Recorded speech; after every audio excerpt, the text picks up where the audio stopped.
Hello and welcome to Wavescan, the international DX program from Adventist World Radio. Researched and written in Indianapolis and coming to you today from Sofia, Bulgaria. I'm Jeff White. Today on Wavescan, another blast from the past, American medium wave radio on high power. The 25th anniversary of the NASB, our Japan DX report, and rare, unusual, and unique QSLs.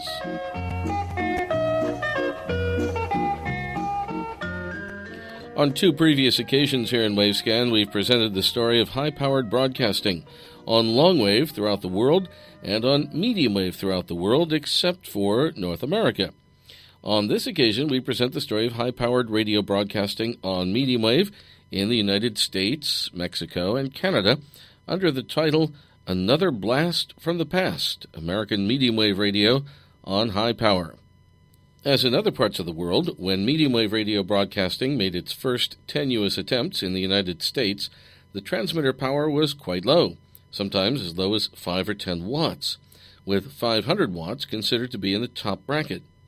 The first station in the United States at 5 kilowatts was Powell Crosley's famous WLW in Cincinnati, Ohio, which was inaugurated in January 1925 on 710 kilohertz at a new location in Harrison, Ohio. And this is what it sounds like today. 700 WLW. Even though WLW became quite famous in the American power race, yet it was not the first station to operate at a higher power level. Towards the end of the year 1925, Westinghouse opened a new facility at Bound Brook for their medium wave station WJZ, which was licensed at the time to Newark, New Jersey. This new WJZ transmitter was rated at 50 kilowatts on 660 kilohertz, and it's listed as the first station in the United States at this power level. However, the strong signal from the new WJZ overwhelmed everything else on the air, and so this higher power was in use only spasmodically for the first 10 years. 3 years after the inauguration of WJZ at a spasmodic 50 kilowatts, the Cincinnati WLW inaugurated its 50 kilowatt unit at a new location in Mason, Ohio, somewhat north of Cincinnati itself. This was the first medium wave station with regular operation at 50 kilowatts in the United States, and several other stations followed in quick succession.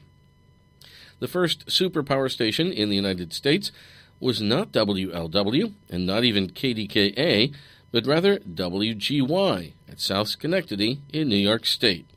We have to defeat ISIS. We can't wait forever, and the longer we do wait, the stronger ISIS becomes. This story, Russian troops, and more. Crossing the border into Ukraine. Breaking news as it happens. Serious problems. News Radio 810 and 103.1 WGY.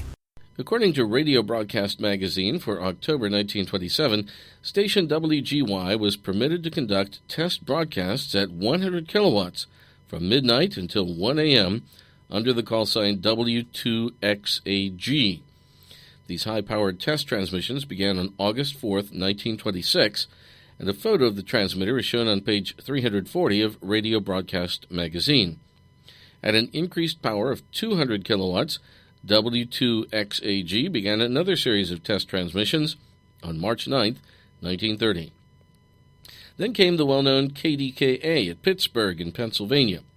In the early part of the year 1932, the famous KDKA began experimental transmissions at 400 kilowatts from its location at Saxonburg under the call sign W8XAR. These experimental broadcasts were permitted on the air only between 1 a.m. and 6 a.m. And this is KDKA today. Now, hundreds of people gathered here at the City-County building to hold a vigil. This is it. This is the Great Divide. It is a microcosm for what exists in America today. History is spoken here. KDKA.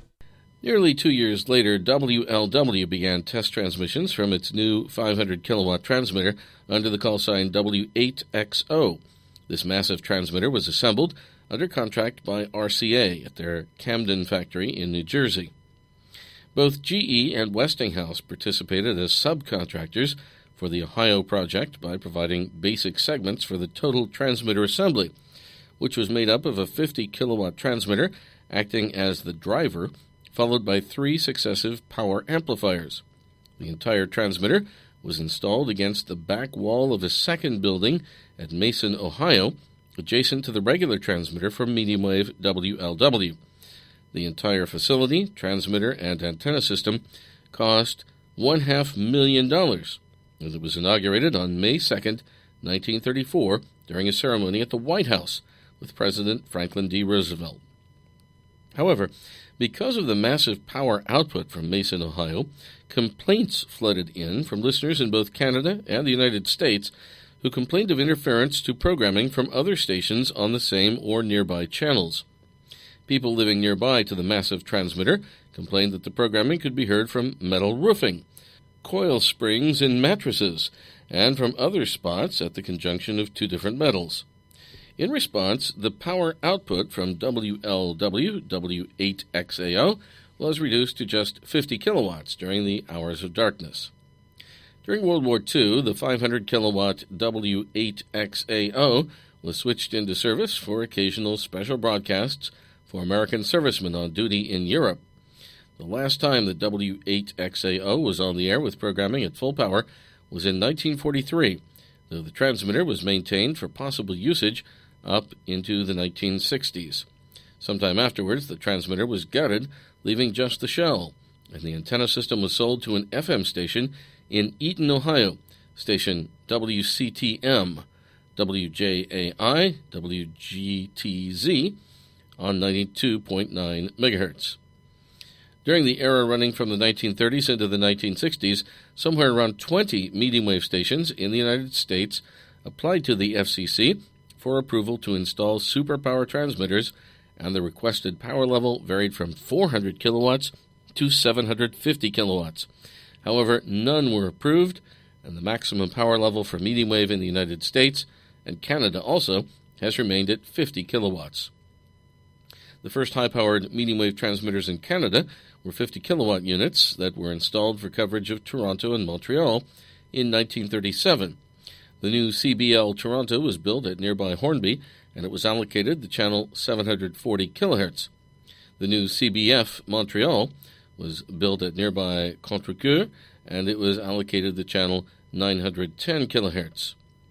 Interestingly, Mexico also entered the power race back in the 1930s with a whole slew of stations in northern Mexico that were bent on capturing listeners across the border in the United States, a lucrative commercial market.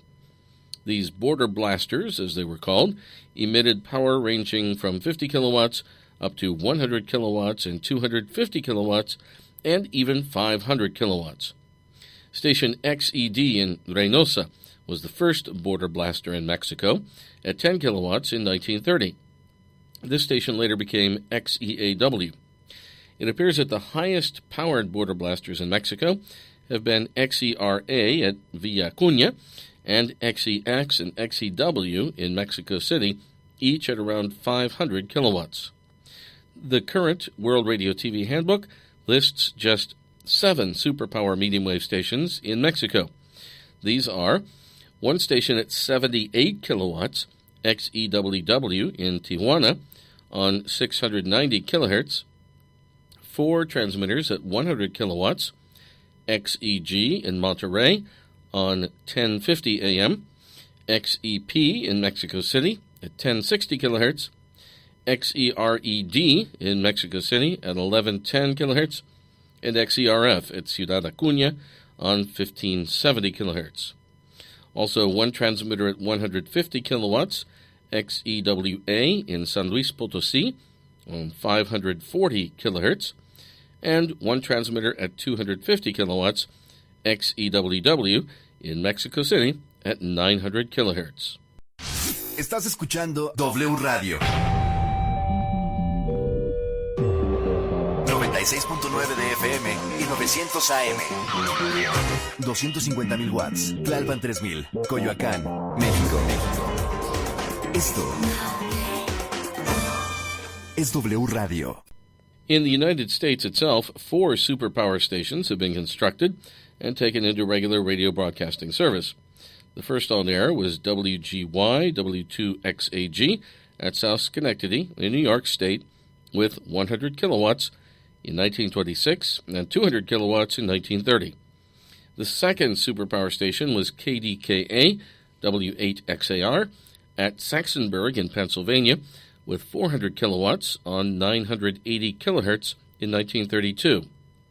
The third was WLW W8XO in Mason, Ohio with 500 kilowatts on 700 kilohertz in 1934. The fourth American superpower station was WJZ in Bound Brook, New Jersey with 500 kilowatts on 770 kilohertz. However, this WJZ superpower transmitter was never activated at Bound Brook in the United States. Instead, it was exported to England for another purpose, and that's another story for another day here in Wavescan. You're listening to Wavescan from Adventist World Radio.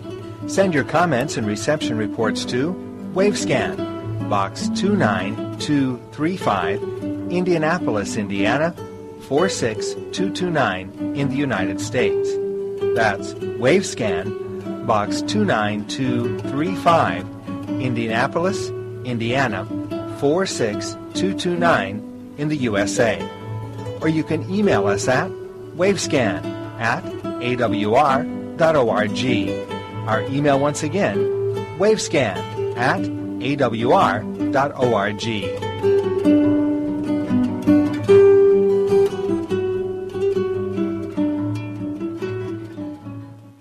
Well, as we mentioned earlier, we're bringing this edition of Wavescan to you from Sofia, Bulgaria today, from the B14 conference of the High Frequency Coordination Conference, the HFCC, here at the Sofia Balkan Hotel. And it just so happens that September 7th is going to mark, September 12th will mark, this is September 7th that we're broadcasting this, but on September 12th it will mark 25 years since a group of shortwave broadcasters got together at Radio 89, which was, I think, a sort of a side meeting of the National Association of Broadcasters, to explore the formation of a national organization to represent the interests of FCC-licensed international broadcasters in the U.S. Doug Garlinger called that to our attention. Doug is former president of the NASB, and he was chief engineer for many years of WHRI, World Harvest Radio. So to mark this 25th anniversary of the NASB, we have some NASB members with us here at the HFCC conference in Bulgaria. Cal Carter is with us from Continental Electronics. Continental, I think, was probably maybe the only one of us here that was there at that first meeting, maybe, in 1989, one of the founders of NASB. Now, only FCC-licensed broadcasters can be voting members, but anybody can be associate members. And a lot of organizations back then that supplied equipment to the shortwave broadcasters were associate members, and key among them was Continental Electronics. You've been around for a long time, Continental has, making shortwave transmitters, right, Cal? That's right. The company's been around since 1946, and of course, in the high-power transmitter business, and shortwave is one of our major product areas that we manufacture, and around the world, not just for U.S. broadcasters, but we have installations, our transmitters are installed around the world, being used around the world by government broadcasters, private broadcasters, religious broadcasters. So it's a major business for us, and of course we're happy to be members of the NASB. Well, that was the first part of an interview we recorded here at the High Frequency Coordination Conference in Sofia, Bulgaria, about the 25th anniversary of the U.S. National Association of Shortwave Broadcasters, or NASB. We'll continue with this interview and other material from the Sofia Conference on upcoming editions of Wavescan. Now some news, beginning with an item that originated here at the HFCC. This comes from the Danish Shortwave Club International, thanks to Anker Peterson. The radio station situation in the world has so far been that more and more international stations are closing down. In December last year, the structures of the Voice of Russia and Radio Rossiya were dissolved, and very few broadcasts continued on shortwave on DRM under a new structure. Nearly all employees were dismissed, and Russia began to dismantle its many shortwave transmitters. But surprisingly, Russia has just reported to the HFCC, the High Frequency Coordination Conference, that from October 1st, 2014, the Voice of Russia will be broadcasting again in 14 languages on shortwave. Also in AM, and Radio Rossiya will be reestablished. Now, we had a chance to speak with the Russian frequency coordinators here at the HFCC in Sofia, and they tell us that they are registering frequencies at the request of the Voice of Russia for many broadcasts, but they really do not know how many of those transmissions will actually come on the air, and they don't know when they will actually come on the air. It could be sometime later this year, so we'll have to see. It's very much up in the air, the situation with the Voice of Russia. But there is some hope that it could be back on shortwave before long. Now, monitoring reports from India state that 2 shortwave transmitters at BBS, the Bhutan Broadcasting Service in Thimphu, have been reactivated. Alokesh Gupta in New Delhi states that the 2 transmitters, 50 kilowatt and 100 kilowatts, were repaired and reactivated by an engineer from All India Radio. And Gautam Sharma in Assam states that he heard the reactivated transmitter with a strong, clear signal on 6035 kilohertz, with programming in the Nepali language. And from Greenland, an item from Stig Hartvig Nielsen in Hardcore DX. He says, on August 25th, I had news from Greenland confirming frequencies and power of the 3 medium-wave transmitters, which are due to reopen in the coming months. From the city of Kekartarsuaq, and I hope I'm pronouncing that correctly, a station on 650 kilohertz medium wave with a 5 kilowatt transmitter is due to be on the air in October or November of 2014, so coming on the air any time now. From Nuuk, N-U-U-K, on 570 kilohertz medium wave, another 5 kilowatt transmitter is due on the air in January, February, or March of 2015. And from Simutak Kakortok on 720 kilohertz medium wave, a 10 kilowatt transmitter is due on the air around June 1st of 2015. With the reopening of these 3 medium wave frequencies, all plans for the launch of a shortwave transmitter in Greenland have been given up for the time being, says Stig. When all 3 medium wave transmitters are back on the air, it will be decided if more medium wave frequencies are to be relaunched. And again, that item from Stig Hartvig Nielsen in Denmark. You're listening to Wavescan from Adventist World Radio. Let's go to Tokyo now, and here's Yukiko Tsuji with her monthly DX report. Hello and welcome to the DX Report of the Month from Japan Shortwave Club, edited by Toshi Otake, and I'm Yukiko Tsuji. The first topic is Tokyo Ham Fair 2014. This annual event was held on 23rd and 24th of August at Tokyo Big Sight and attended by 34,000 radio fans. It was 2,000 more than the last year. Many of our members enjoyed the fair and our club lectures. KBS World Radio, Voice of Vietnam, Radio Taiwan International, HCJB Japanese Service, China Radio International, and Radio Japan donated many station goods for distribution to the listeners who responded to our questionnaires at our booth. We have several DX reports from our club members this week. Voice of America via Tinian was heard on 11935 kHz on August 9th from 1350 to 1400 UTC in Korean. SIO rating was 444. English lesson was on there. Radio Exterior de España via China was heard on 11910 kHz on August 6th from 1255 to 1310 UTC in Spanish. SIO rating was 443. Spanish pop music was aired. ID was given at 1300. The news and Espanola and Lamar were broadcast. Radio Republic Indonesia from Wamena was heard on 4869.9 kHz on August 1st from 10:50 to 11:15 UTC in Indonesian. SIO rating was 353. Indonesian pop music was played. ID was given at 10:59. The news was broadcast.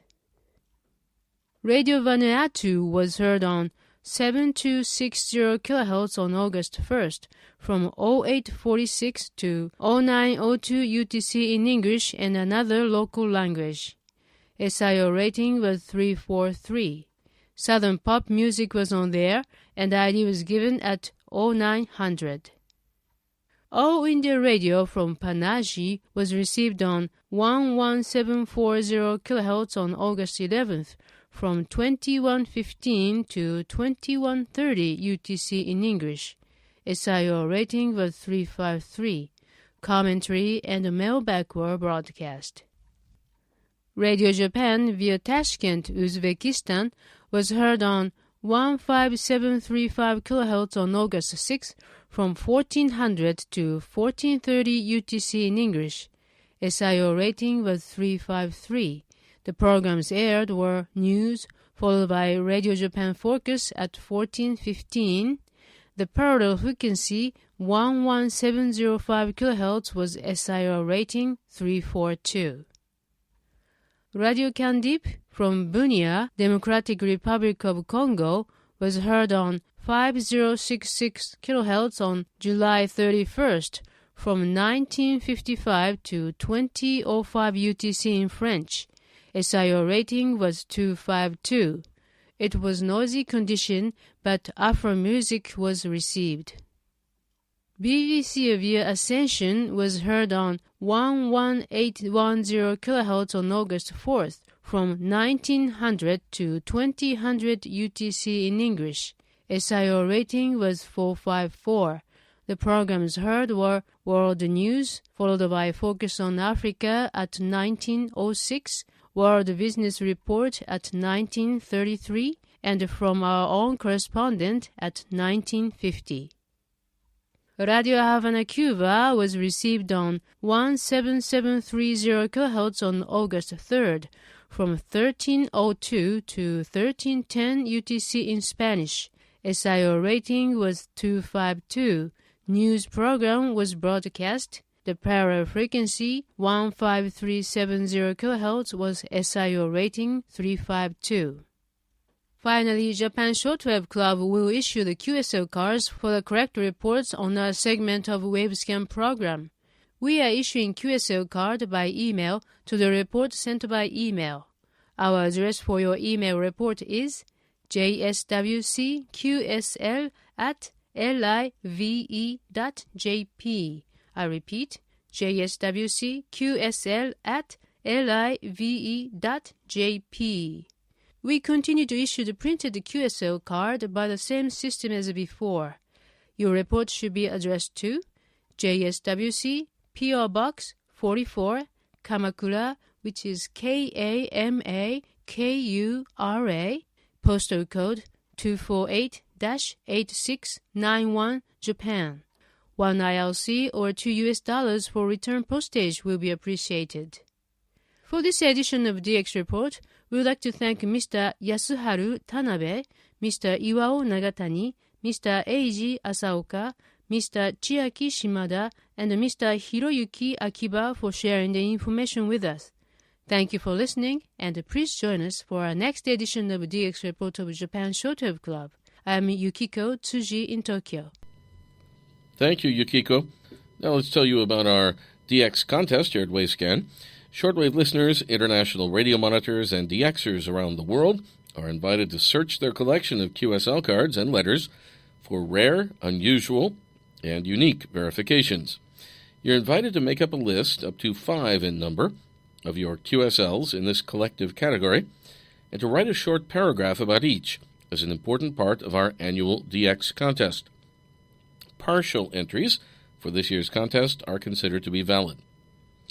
At the conclusion of the contest, we at Wavescan are planning to write up and publish a detailed compilation of interesting information on a worldwide basis about the rare, unusual, and unique QSLs that come to light in this way.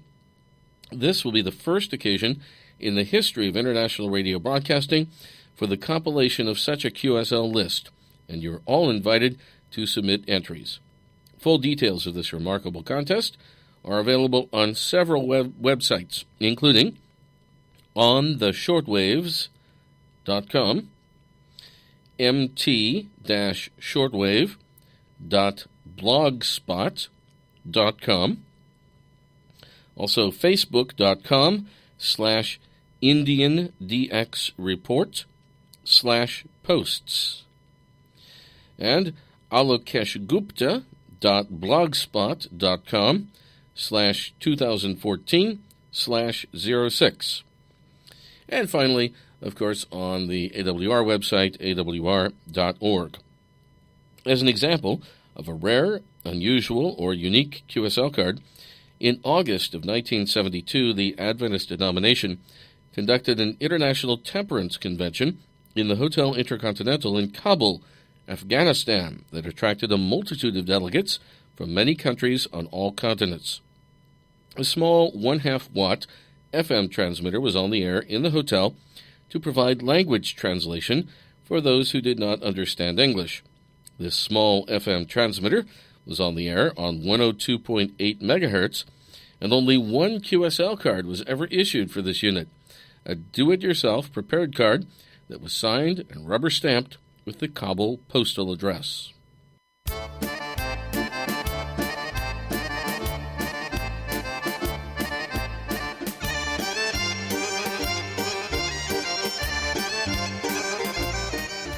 And we end today's edition of Wavescan with some folk music from here in Bulgaria.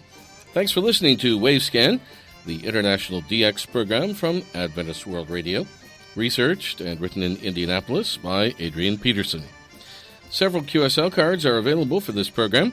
Send your AWR and KSDA reception reports for Wavescan to the AWR address in Indianapolis that we'll give you in a moment, and also to the station your radio is tuned to, WRMI or WWCR or KVOH, or to the AWR relay stations that carry Wavescan.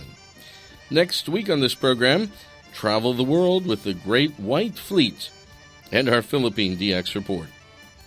Our address for Wavescan is Wavescan, Box 29235, Indianapolis, Indiana, 46229, USA. That's Wavescan, Box 29235, Indianapolis, Indiana, 46229, USA. Our email is wavescan@awr.org. That's wavescan@awr.org. I'm Jeff White at WRMI, or from WRMI, coming to you today from Sofia, Bulgaria, and the HFCC conference. Till next week, good listening, everyone.